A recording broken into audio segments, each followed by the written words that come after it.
Everyone, मैं अनीता ठाकुर और आज हम लोग हिस्ट्री के चैप्टर फर्स्ट की थर्ड सेक्शन का सेकंड पार्ट जो है उसको डिस्कस करने वाले हैं। Directory rules France. ठीक है कि एक डायरेक्टरी जो थी उसने किस तरह से फ्रांस में रूल किया। जैसे कि जैकोबियन के गवर्नमेंट का डिक्लाइन होता है तो एक अनदर, आप लोगों को पता है जब किसी का डिक्लाइन होता है तो उसके बाद अनदर फॉर्म ऑफ गवर्नमेंट जो है वो फॉर्म होती है। तो अब यहाँ पे देखा गया जैसे ही जैकोबियन का डिक्लाइन हुआ तो वेल्दियर मिडिल क्लास जो थी उसको बोला गया कि जैकोबियन गवर्नमेंट के पास जितनी भी पास थी उनको सीज कर दिया गया और उसके बाद एक और डायरेक्टरी बनाई गई, एक न्यू कॉन्स्टिट्यूशन जो था उसको इंट्रोड्यूस किया गया था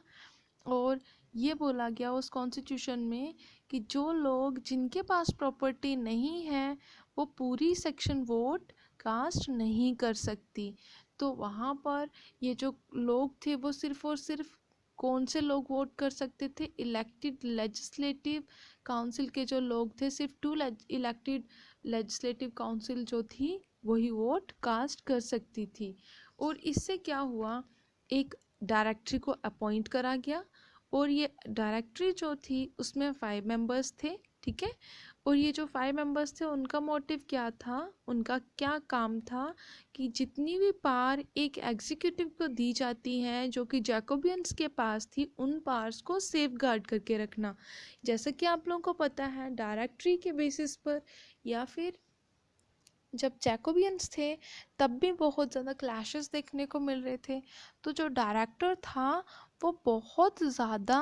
क्लैशेस जो था वो कर रहा था काउंसिल के साथ, जिसकी वजह पे क्या किया गया,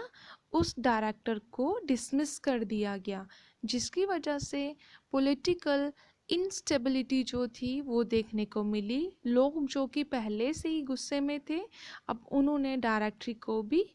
डिक्लाइन कर दिया, हटा दिया यहाँ से, जिससे कि एक और वे मिल गया मिलिट्री डिक्टेटरशिप को। तो मिलिट्री डिक्टेटरशिप जो थी उस टाइम पर वो किसने चलाई, नेपोलियन बोनापार्ट ने। क्लियर है। और उसके बाद देखा गया यहाँ पर नेपोलियन बोनापार्ट जब आते हैं गवर्नेंस को संभालने के लिए तो उस टाइम पर देखा गया उसने बहुत सारे चेंजेस जो थे वो गवर्नमेंट में करे। तो उसने क्या किया, फ्रीडम जो थी उसको भी अप्लाई किया, इक्वालिटी बिफोर लॉ की बात करी कि सभी सेक्शंस जो हैं सोसाइटी की उनको इक्वली लॉ की प्रोटेक्शन भी मिलेगी और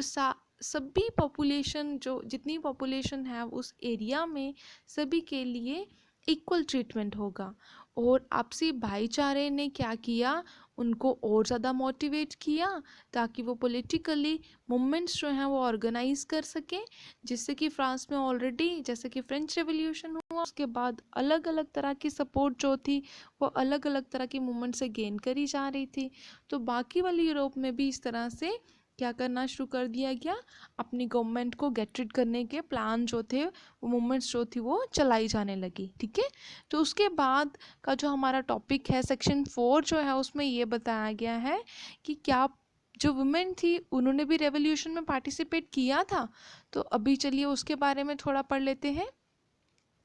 जैसा कि आप लोगों को पता है कि जैसे ही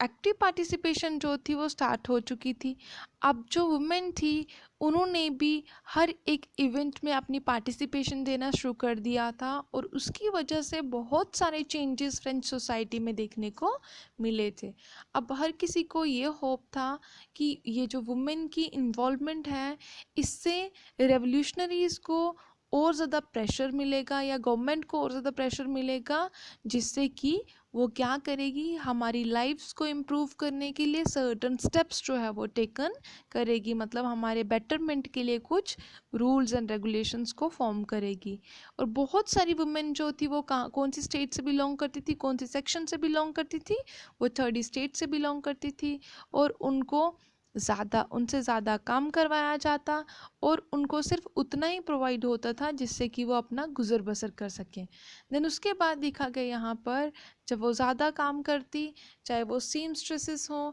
या लॉन्ड्रेसेस हों, काम उन्होंने क्या क्या काम करना शुरू कर दिया, फ्लावर्स को बेचना शुरू कर दिया, वेजिटेबल्स को फ्रूट्स को बेचना शुरू कर दिया मार्केट में। खुद को उन्होंने डोमेस्टिक सर्वेंट्स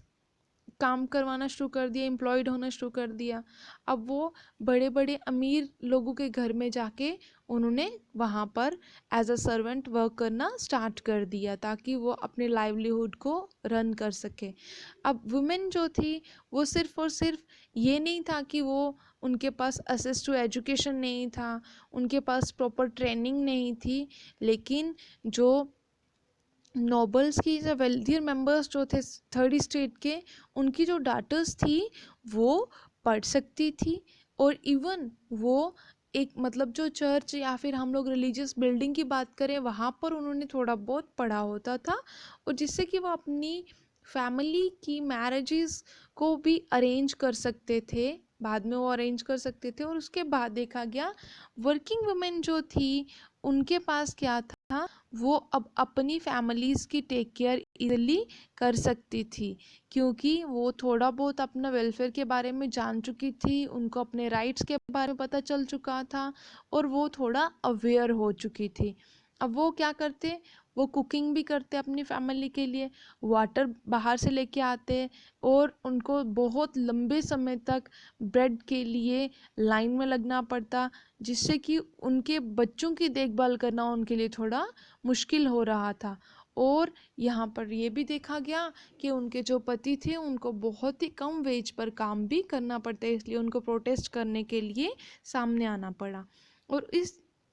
दौरान उन्होंने देखा कि उन्होंने डिस्कशन स्टार्ट करे और अपनी वॉइस जो थी वो रेज़ करना शुरू कर दिया, अपने इंटरेस्ट को सामने लाना शुरू कर दिया, अपना टेस्ट बताना स्टार्ट कर दिया कि हमारी क्या क्या डिमांड्स हैं। उन्होंने खुद के पॉलिटिकल क्लब्स, न्यूज़पेपर में आर्टिकल्स छपवाना स्टार्ट कर दिया, और अबाउट 60 वुमेन क्लब्स जो थे वो अलग अलग फ्रांस की सिटीज़ में इस्टेब्लिश करे गए, सिर्फ और सिर्फ वुमेन्स के द्वारा, ठीक है। और ये जो सोसाइटी थी वो किस सोसाइटी से जाना जाता, उसे सोसाइटी ऑफ